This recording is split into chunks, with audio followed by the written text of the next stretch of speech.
नमस्कार, आप देख रहे हैं द इंडिया न्यूज और मैं हूं पंचानन पांडे। आरक्षण SC/ST एक्ट और यूजीसी को लेकर जो सवर्णों में एक आंदोलन की मुहिम छिड़ी हुई है। 21 अगस्त को दिल्ली में एक बहुत बड़ा आंदोलन किया गया था और आंदोलन अभी भी जारी है। उसी दिल्ली आंदोलन में सहभागिता निभाने वाले हमारे बगल में बैठे हुए हैं राष्ट्रीय अधिकार मोर्चा के जिलाध्यक्ष गोरखपुर प्रभात दुबे जी। वहां की आप बीती और आंदोलन में क्या-क्या मांगे थी, कैसी व्यवस्थाएं सरकार द्वारा थी और पुलिस की क्या बर्बरता थी, उसकी पूरी जानकारी हम इनसे लेंगे और अपने दर्शकों तक इसको पहुंचाएंगे। स्वागत है। धन्यवाद बुद्धू जी। जिस तरीके से आपने सवर्णों की लड़ाई काफी दिनों से करीब दशक हो गए जो सवर्णों के लिए आप लड़ाई और उनकी पीड़ा को सरकार तक पहुंचाते हैं और अपनी मांगों को लेकर जाते हैं। यहाँ भी गोरखपुर में भी SSP से लेके और DM कमिश्नर तक शोषित, गरीब, वंचित जो भी आपके समाज से आते हैं उनकी पीड़ा को, उनकी मदद करने का कार्य करते हैं। जैसे आपने 8 मार्च को भी पूर्ण रूप से आंदोलन में यूजीसी को लेके पूरी अपनी सहभागिता अपनी पूरी टीम के साथ लगे हुए थे। वैसे ही अपनी पूरी टीम के साथ आप सोशल मीडिया पे भी दिख रहे थे कि जिस तरीके से आंदोलन कर रहे थे। उस आंदोलन में आप लोगों की क्या मांगे थी और किस तरीके से आंदोलन चला 21 अगस्त को? उसके बारे में हमारे दर्शकों को बताइए। जी, हम लोग दिल्ली पहुंचे और हम लोगों की सीधी-सीधी मांग यह थी कि आरक्षण व्यवस्था में सुधार होना चाहिए। क्योंकि देखिए, जो इस समय वर्तमान व्यवस्था चल रही है, उसमें वास्तव में गाँव में बैठे हुए गरीब, वंचित लोगों को उनकी व्यवस्थाएँ नहीं मिल पा रही हैं। हम लोगों ने उस व्यवस्थाओं के लिए दिल्ली में एक अपनी तरफ से पूरी कोशिश की और उसमें हमारे गोरखपुर से कई साथी हमारे साथ गए और हम लोगों ने आंदोलन किया। लेकिन सरकार ने जिस तरह से आंदोलन कुचलने का प्रयास किया, वो बहुत गलत था। सरकार भी तो उत्तर प्रदेश से लेके पूरे देश में आपके ही स्वर्ण समाज की है। भारतीय जनता पार्टी को आप लोग अपना पार्टी मानते हैं। स्वर्ण समाज को भारतीय जनता पार्टी भी कोर वोटर मानती है। तो सरकार आपके साथ कैसे बर्बरता कर रही है? देखिए, वो तो पूरे देश ने देखा है कि सरकार ने हमारे साथ कैसी बर्बरता की और हमारे लिए सरकार हमारी सरकार है कहाँ? देखिए, देश का प्रधानमंत्री कहता है हमारी सरकार शोषितों की, वंचितों की और पिछड़ों की है। लेकिन उनके साथ भी तो न्याय नहीं हो रहा है। अगर उनके साथ न्याय होता तो वह इस आरक्षण व्यवस्था के सुधार में वो हमारे साथ बात करते, न कि हमारे लोगों को कुचलने का काम करते। अमित शाह जी, मोदी जी और हम कहेंगे कि योगी जी ने हमारी बातों को पहुंचाया कहाँ? हमारे आंदोलन से हर्ष दुबे को बुलाया जाता है और ब्रजेश पाठक के पास पहुंचा दिया जाता है। इन्होंने कहा कि 2 दिन में हम बात करेंगे, 2 दिन में हम अपनी आपकी मांगों को जो है केंद्र तक पहुंचाएंगे। लेकिन आज 5वां दिन हो गया, कोई बात हमारी कहीं नहीं पहुंची। और जिस तरह ये हिंदूवादी सरकार हमारे ऊपर लाठीचार्ज किए हैं, जब हम हनुमान चालीसा पढ़ रहे थे उस समय इन लोगों ने हमला किया हम लोगों के ऊपर। हमारे कई लोगों को, हमारे जो मुख्य आयोजक थे शिवम सिंह, उनको सड़कों पे घसीटा। जिस तरीके से आपने कहा कि हिंदूवादी सरकार है और हनुमान चालीसा का पाठ करते हुए हम लोगों को गिरफ्तार किया और लाठीचार्ज किया। इस देश में किसी भी धर्म के लोग हों, उनके पूजा पाठ करने में कोई रोक नहीं लगती है। तो हिंदूवादी सरकार में हनुमान चालीसा पढ़ते टाइम आप लोगों के ऊपर लाठीचार्ज हो गया, तो इसके लिए 2027 के उत्तर प्रदेश के विधानसभा चुनाव की जो आगामी रणनीति बन रही है, तो क्या आपका सवर्ण समाज इसका पुरजोर किसके तरफ सपोर्ट करेगा? आपने हिंदूवादी सरकार चुन के और आज आप कह रहे हैं कि हमारे साथ हनुमान चालीसा पढ़ने के टाइम हमारे साथ लाठीचार्ज की गई। तो उसके लिए क्या रणनीति बना रहे हैं आप लोग? देखिए, हम लोग अपने समाज को जा करके जागरूक कर रहे हैं। अब आने वाले समय में धीरे-धीरे जनता जाग रही है। ये बताइए, दिल्ली में लाखों की संख्या में आखिर यही सवर्ण पहुँचे? ये सवर्ण पहुँचे, ये माँग अपनी रख रहे हैं। अगर ये हमको वोट नहीं, ये हमारी माँगों को नहीं मानेंगे तो हम इनको वोट क्यों दें? आखिर ये बताइए, हम सरकार किस लिए बनाते हैं? सरकार बनाते हैं व्यवस्था बनाने के लिए। ये व्यवस्थाओं में हमारा नाम क्यों नहीं लेते हैं? और हमको केवल यही चाहिए ना कि देखिए, जो संविधान है, देश कहते हैं संविधान से चल रहा है, संविधान, वहां हम हैं कहां? आप जातियों में लोगों को बांट रहे हैं, यूजीसी लेकर के आ गए, जाति को जाति से लड़ा रहे हैं। तो फिर हम आपको वोट क्यों दें? हमारा समाज आपको वोट क्यों देगा? हम तो विकल्प तलाश कर रहे हैं। हमने राष्ट्रीय अधिकार मोर्चा के रूप में विकल्प रखा भी है। अगर लोगों को पसंद आएगा तो इस बार हमारे राष्ट्रीय अधिकार मोर्चा की सरकार बनेगी। जिस तरह से आप लोग आंदोलन किए और भव्यता से अभी भी आंदोलन चल रहा है। एक अभी आपने आंदोलनकारी का नाम लिया हर्ष दुबे कि ब्रजेश पाठक ने उठवा लिया। क्या कितनी सत्यता है? चूंकि आप लोग वहां मौजूद थे, हर्ष दुबे को प्री प्लान की तरह उठवाया गया। हर्ष दुबे का जो प्रेस कॉन्फ्रेंस पाठक जी के साथ हुआ, उसमें कितनी सत्यता है, हमारे दर्शकों को बताइए। देखिए, जहां तक हर्ष की बात है, मैं आपको वीडियो भी प्रोवाइड करा दूंगा कि हर्ष को मंच से खींचा गया। ठीक है, देखिए, किसी के घर मान लीजिए 4 सिपाही पहुंच जाते हैं, वो परेशान हो जाता है, तो हर्ष के पीछे तो पूरा प्रशासन पड़ा हुआ था।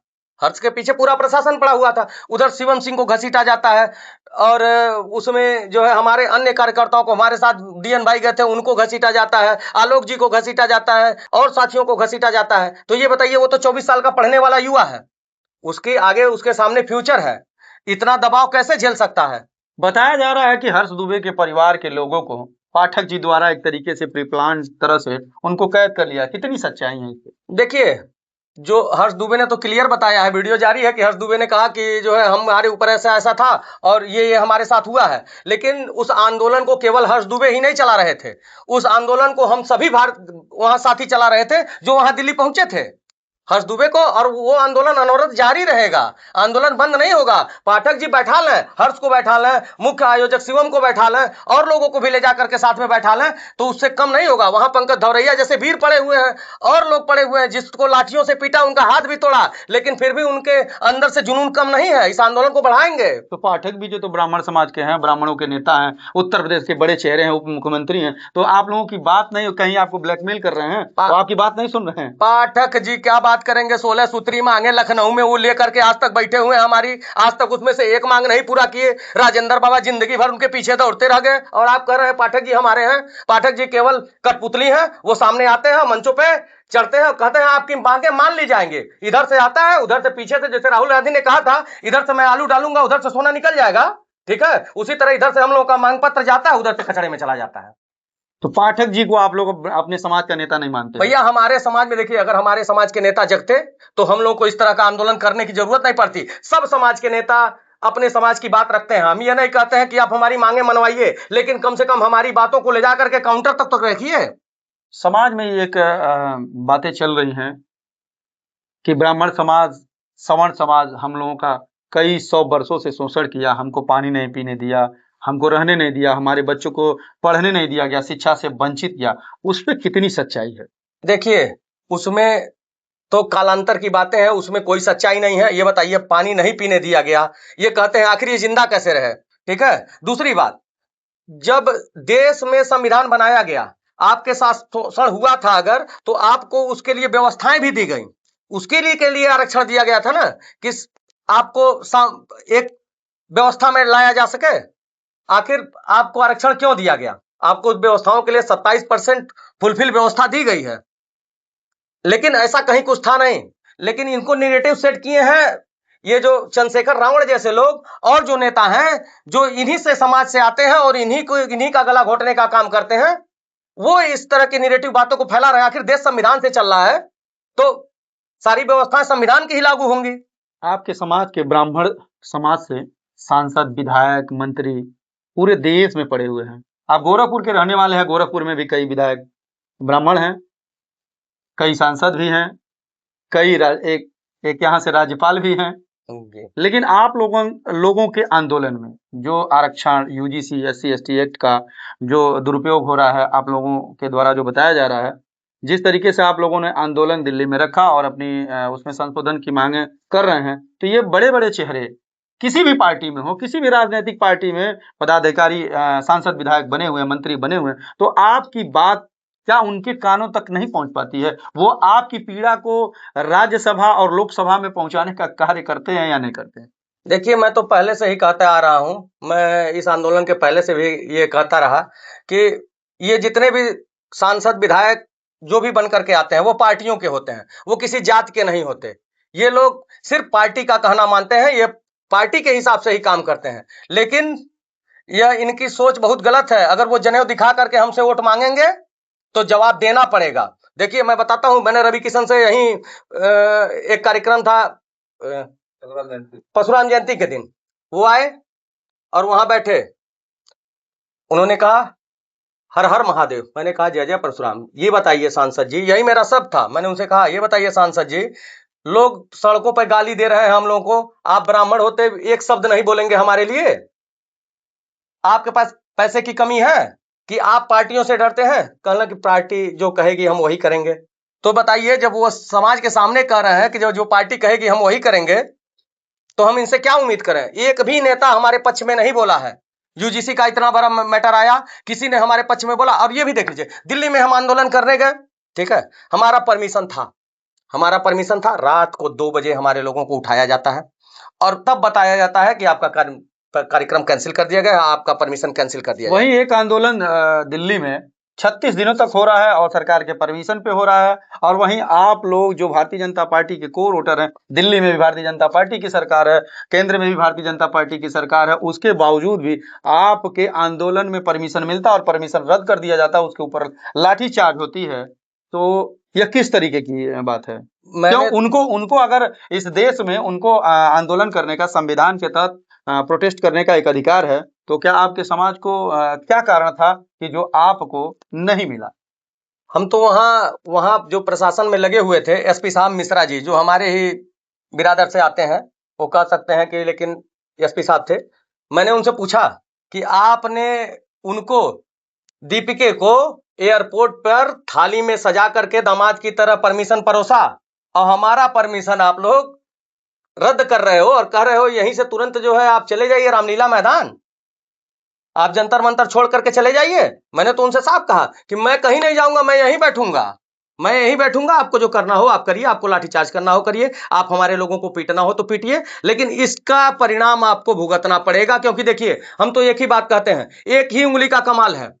अगर इस आंदोलन में ज्यादा कुछ परेशान आप लोग हम लोगों को अपनी बात संवैधानिक रूप से रखने नहीं देंगे, तो ये उंगली बहुत बड़ी ताकत रखती है, इसी उंगली से पूरी सरकार पलट देंगे। अब तो आप गोरखपुर आ गए हैं, दिल्ली आंदोलन की जो भी बातें हुई आप बताए, क्या इसके बाद भी आप अपने जिले में या हर जिले में या तहसील स्तर पे कि इस मामलों को लेके, जैसे यूजीसी, SC/ST एक्ट और आरक्षण को लेके जो आप लोगों का आंदोलन चल रहा है, क्या आपने जनपद में भी कोई ऐसी तैयारी कर रहे हैं आंदोलन की? जी, हम लोग अपने जनपद में तैयारी कर रहे हैं। हम 31 तारीख को हम अपने जिलाधिकारी महोदय को इसके लिए ज्ञापन सौंपेंगे और उसके बाद 1 दिवसीय धरना हम लोग गांधी प्रतिमा गोलघर में करेंगे, और उसके बाद एक बड़ा आयोजन हम लोग पूरे उत्तर प्रदेश में करने जा रहे हैं। अब पूरे समाज का सहयोग है हमारे साथ, हम लोग करेंगे।